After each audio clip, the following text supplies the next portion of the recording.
አጋላጭ ያደርገናል። የድድ በሽታ እና የአፍ መድረቅ ችግር በብዛት የሚከሰቱ ችግሮች ናቸው።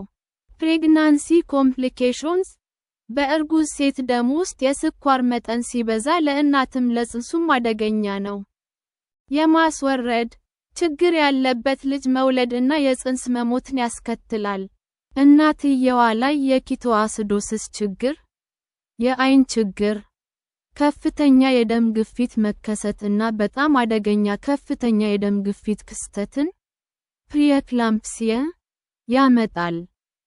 ፕሪኤክላምፕሲያ a serious condition developing in late pregnancy that is characterized by a sudden rise in blood pressure, excessive weight gain, generalized edema, proteinuria, severe headache, and visual disturbances and that may result in eclampsia if untreated. Causes የበሽታው መነሻ ምክንያት የዚህ በሽታ እርግጠኛ ምክንያቱ አይታወቅም። ነገር ግን የበሽታ መከላከያ ስርዓታችን ችግር ነው ተብሎ ይታመናል። ሌላ ኢንፌክሽን ወይንም የጤና ችግር የሰውነታችንን የበሽታ መከላከያ ስርዓታችንን ተሳስቶ ኢኑሊንን የሚያመርቱትን የጣፊያ ሴሎችን እንዲገድላቸው ያነሳሳል።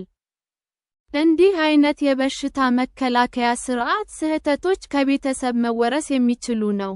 ሲምፕቶምስ የበሽታው ምልክቶች የዚህ በሽታ የመጀመሪያ ምልክቶች ወይንም ደማችን ውስጥ ያለው ስኳር ከፍ ሲል የሚታዩ ምልክቶች የሚከተሉት ናቸው።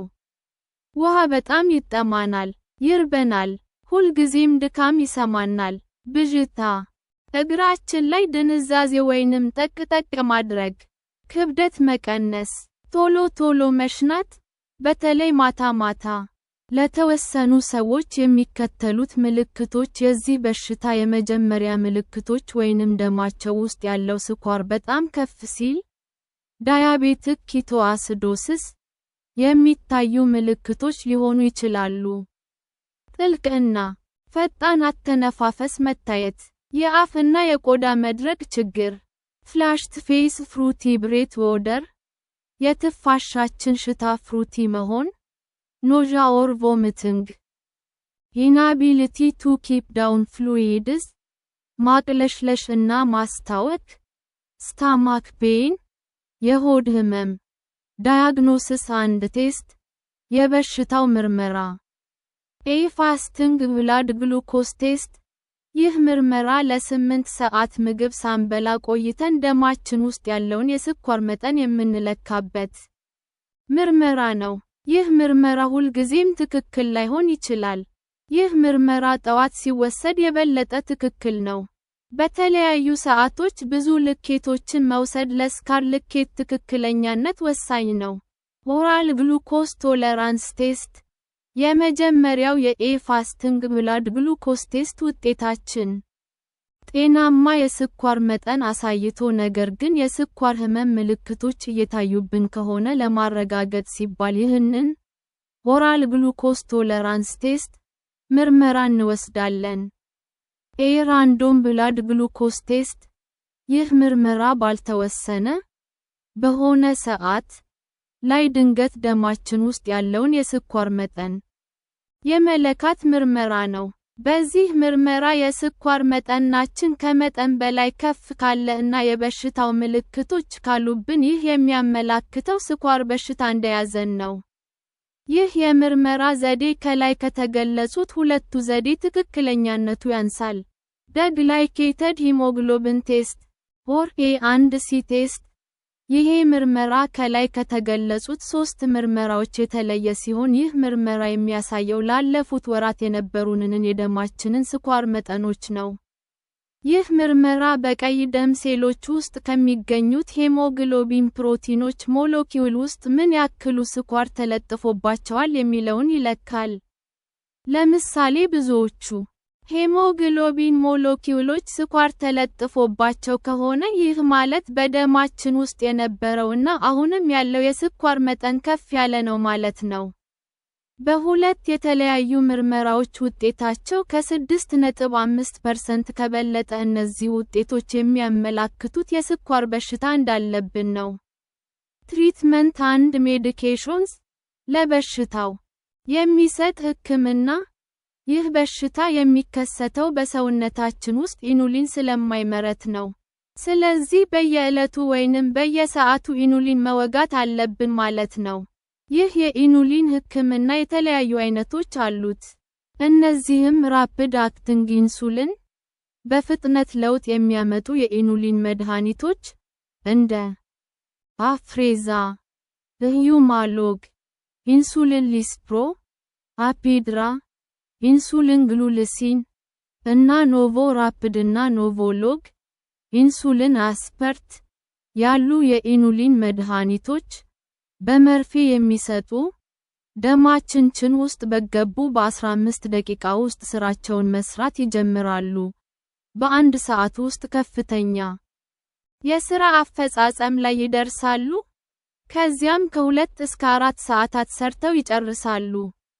ሬጉላር ሾርት አክቲንግ ኢንሱሊን መደበኛ የአጭር ጊዜ የኢኑሊን መድኃኒቶች እንደ ሁሙሊን አር እና ኖቮሊን አር ያሉ የኢኑሊን መድኃኒቶች በመርፌ የሚሰጡ ደማችን ውስጥ በገቡ በ30 ደቂቃ ውስጥ ስራቸውን መስራት ይጀምራሉ። በ2 ወይንም 3 ሰዓት ውስጥ ከፍተኛ የሥራ አፈጻጸም ላይ ይደርሳሉ። ከዚያም ከ3 እስከ 6 ሰዓታት ሰርተው ይጨርሳሉ።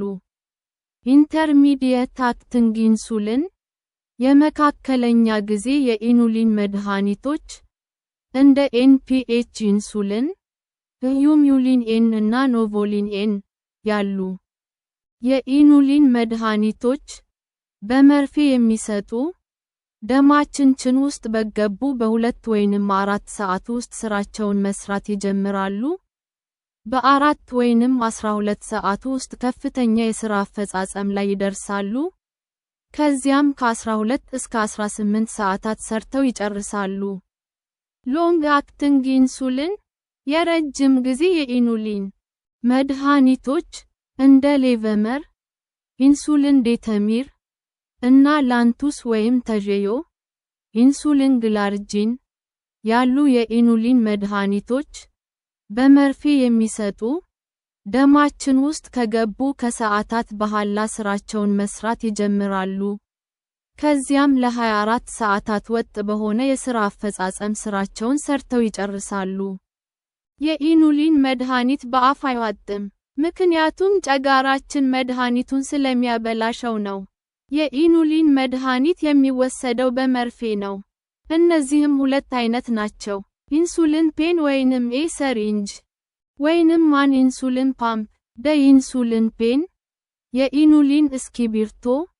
ይህ ማለት እስክሪብቶ በውስጡ ለወር የሚሆን የኢኑሊን መድኃኒት ክምችት ያለው ሲሆን በተጨማሪም አነስተኛ መርፌ አለው።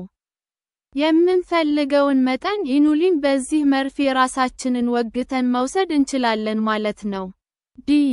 ኢንሱሊን ፓምፕ የኢኑሊን ፓምፕ ይህ ደግሞ ከእጅ መዳፍ የሚያንስ የዲጂታል ኤሌክትሮኒክ መሳሪያ ሲሆን ከቆዳችን ስር የሚቀበር ቱቦ አለው።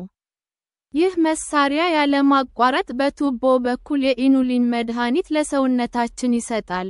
በደማችን ውስጥ የስኳር መጠን በጣም ከፍ ሲል ተጨማሪ ኢኑሊን መስጠት ይቻላል።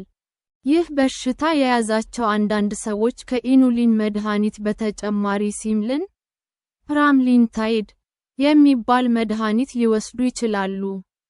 ይህ መድኃኒት በመርፌ የሚሰጥ መድኃኒት ሲሆን ምግብ ከበላን በኋላ በደማችን ውስጥ ያለው የስኳር መጠን ድንገት በጣም ከፍ እንዳይል ፖስትፕራንዲየል ሃይፐርግላይሲሚያ የሚከላከል መድኃኒት ነው።